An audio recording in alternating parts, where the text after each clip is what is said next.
Salam Horas. Bapak Ibu saudara-saudari yang terkasih dalam Tuhan Yesus Kristus, saya berharap bahwa Bapak Ibu saudara-saudari dalam keadaan sehat dan kuat. Firman Tuhan bagi kita hari ini Minggu 7 Februari 2021, Minggu Seksagesima atau 60 hari lagi sebelum Paskah.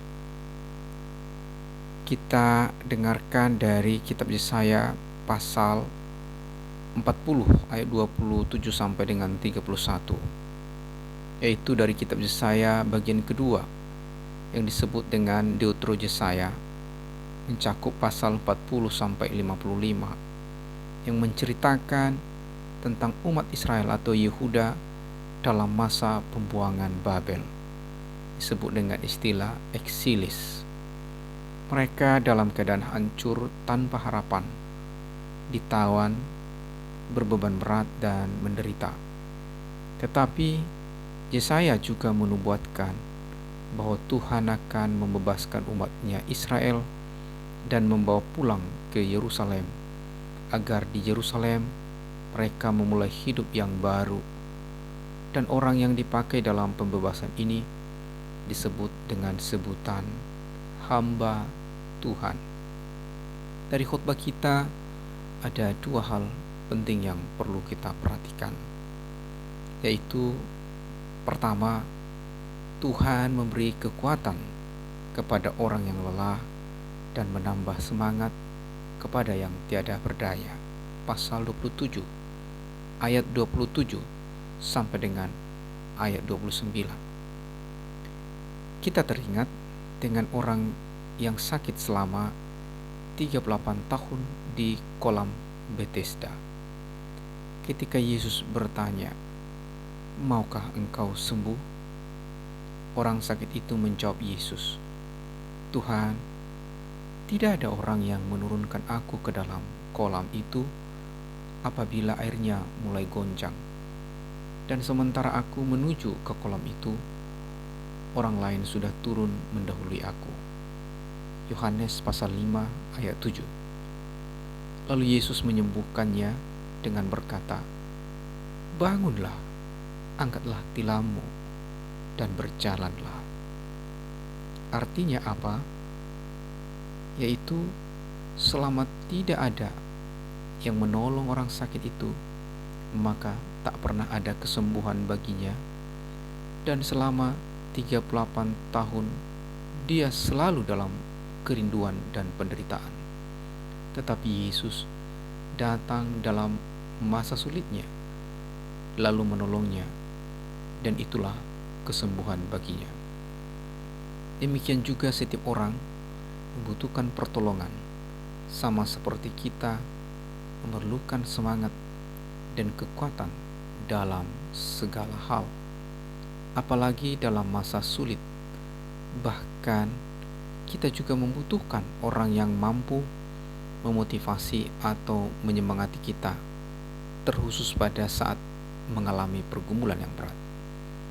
Dan bila tidak, maka banyak orang menjadi terluka hati, depresi, putus asa, apalagi saat semangatnya hilang, tetapi tak ada seorang pun yang memulihkannya atau menyemangati. Semangat dan kekuatan itu sangat perlu, sebab orang yang tidak bersemangat lagi sangat membahayakan hidupnya sendiri. Daud berkata bahwa orang yang tidak punya semangat sama seperti orang yang hidupnya sudah menuju liang kubur. Itu ditulis dalam kitab Mazmur pasal 143 ayat 1-4b. Demikian firman Tuhan. "Semangatku lemah lesu dalam diriku, sudah habis semangatku, sehingga aku seperti mereka yang turun ke liang kubur." Demikian halnya dengan orang Israel dalam masa pembuangan Babel. Hidup mereka hancur-hancuran. Dengan kerasnya Raja Babel memperbudak mereka dalam pembuangan itu, membatasi segala gerak hidup mereka. Bahkan secara keagamaan pun diawasi, diinstruksikan untuk ikut menyembah patung, dan perlakuan hukuman yang tidak manusiawi. Hidup umat Israel sesungguhnya saat itu sedang tertawan. Perhatikan dalam kitab Daniel, di mana Daniel dan ketiga temannya, yaitu Sadrak, Mesak, dan Abednego, menerima hukuman. Mereka orang yang menjadi kriminal. Ketiga temannya dimasukkan ke dalam perapian yang menyala-nyala, sedangkan Daniel dimasukkan ke dalam gua api. Ini menjadi bukti bahwa perlakuan kerajaan Babel terhadap orang Israel dalam pembuangan itu sangat kejam. Tetapi puji Tuhan, mereka beroleh pertolongan dan penyelamatan dari Tuhan. Mereka bertiga tidak terbakar dan Daniel tidak dimakan singa. Dalam perlakuan Raja Babel, bukan hanya mereka berempat yang mengalami penderitaan, tetapi juga semua umat Israel dalam pembuangan Babel saat itu. Mereka patah semangat dan tak berdaya. Mereka dibuang dan ditawan.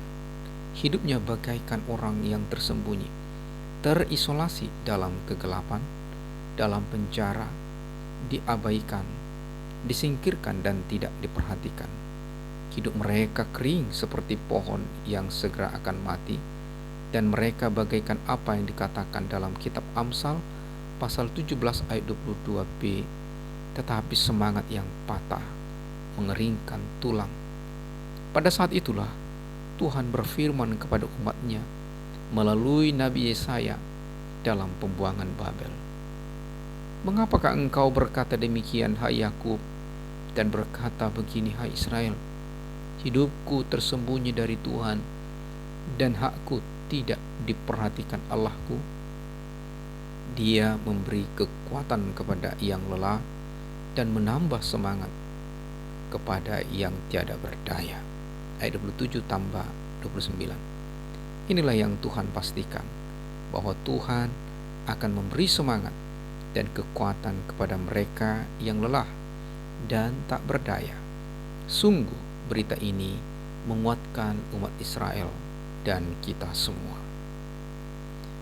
Bagian yang kedua, orang yang setia menantikan Tuhan mendapat kekuatan baru. Ayat 30 sampai 31. Selain dari pengalaman sulit dan penderitaan yang dialami umat Israel dalam pembuangan di Babel, tentulah pengalaman semua orang di dunia pasti berbeda-beda di berbagai waktu. Dan pastilah semua orang pernah mengalami kesusahan dan bergumul dengan berat. Namun demikian, bahwa tidak semua orang, bahkan mungkin hanya sedikit saja, yang dapat bertahan untuk tetap setia kepada Tuhan saat menghadapi dan mengalami masa sulit. Karena ada orang yang dengan segera meninggalkan imannya, ada yang segera berputus asa dan tidak berpengharapan lagi akan janji Tuhan. Bahkan ada yang tega menghujat Tuhan dengan menuduh bahwa Tuhan tidak adil kepadanya, tidak baik kepada keluarganya, Tuhan hanya mengasihi orang lain, dan sebagainya. Sikap itu tentulah suatu perbuatan yang tidak berkenan di hadapan Tuhan. Tetapi faktanya, banyak orang menjauh dari Tuhan saat dalam masa susah. Padahal, sebaiknya saat masa sulit, manusia harus semakin dekat dan memohon kepada Tuhan agar Tuhan memberi pertolongan dan keselamatan. Berkat Tuhan selalu tersedia bagi orang yang meminta kepadanya. Sesungguhnya, sekalipun ada pergumulan dan penderitaan, tetapi bila kita beroleh kekuatan dan semangat dari Tuhan, maka kita akan dapat menang atas penderitaan. Paulus memberitakan bahwa segala perkara dapat kutanggung di dalam Dia yang memberi kekuatan kepadaku. Filipi 4 ayat 13. Dan Tuhan berjanji bahwa orang yang setia menanti-nantikan Tuhan akan beroleh kekuatan baru. Karena itu, marilah kita selalu setia dalam hidup ini, dalam suka dan duka. Sekalipun orang-orang muda yang disebut kuat, tetapi akan menjadi lelah dan lesu, dan teruna jatuh tersandung. Tetapi orang yang menantikan Tuhan beroleh kekuatan. Biarlah janji Tuhan ini menjadikan kita setia, menantikan Tuhan untuk bertindak dalam segala peristiwa hidup kita. Kita percaya Tuhan akan segera menolong kita pada waktu yang tepat. Tuhan memberkati Bapak Ibu, saudara-saudari sekalian. Amin.